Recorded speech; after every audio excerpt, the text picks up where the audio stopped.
OTTയിൽ റിലീസായിട്ടുള്ള Malayali from India തിയേറ്ററിൽ നിന്നും ഒരുപാട് നെഗറ്റീവ് റിവ്യൂകൾ ഏറ്റുവാങ്ങിയ ചിത്രം.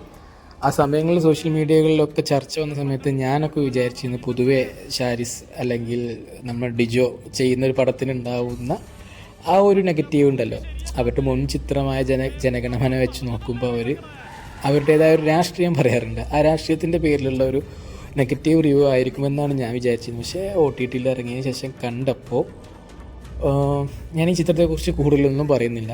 ഫസ്റ്റ് ഹാഫ് എനിക്ക് ഇഷ്ടപ്പെട്ടില്ല. സെക്കൻഡ് ഹാഫ് ഫസ്റ്റ് ഹാഫിനെ അപേക്ഷിച്ചിട്ട് കണ്ടിരിക്കാവുന്ന സെക്കൻഡ് ഹാഫാണ്. അതിന് പ്രധാന കാരണം ഈ നെവിൻ പോളിയും പാകിസ്ഥാനിയായിട്ട് വരുന്നൊരു ക്യാരക്ടറുണ്ട്. അവർ തമ്മിലുള്ള ഒരു കോമ്പിനേഷൻ, അവർക്കിടയിൽ ഉണ്ടാകുന്ന നർമ്മങ്ങളും കാര്യങ്ങളും പെട്ടെന്ന് കണക്റ്റായി എന്നുള്ളതാണ്.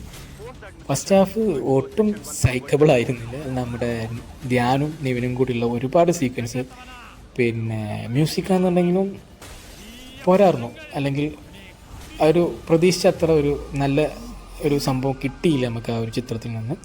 ഏതായാലും ഇപ്പോൾ തിയേറ്ററിൽ നിന്നൊക്കെ പോകുന്നത് ഇപ്പോൾ നമുക്ക് OTTയിൽ അവൈലബിൾ ആണ്. അപ്പോൾ നിങ്ങൾ കാണാൻ താല്പര്യമുള്ളവർ കണ്ടു നോക്കുക. ഫസ്റ്റ് ഹാഫ് ക്ഷമിച്ചിരുന്ന് കാണാൻ പറ്റുന്നുണ്ടെങ്കിൽ നിങ്ങൾക്ക് അത്യാവശ്യം സെക്കൻഡ് ഹാഫ് ആസ്വദിക്കാം. വല്ലാണ്ട് ആസ്വദിക്കാനില്ല, പക്ഷേ ആസ്വദിക്കാം, അത്രേ പറയാൻ പറ്റുള്ളൂ.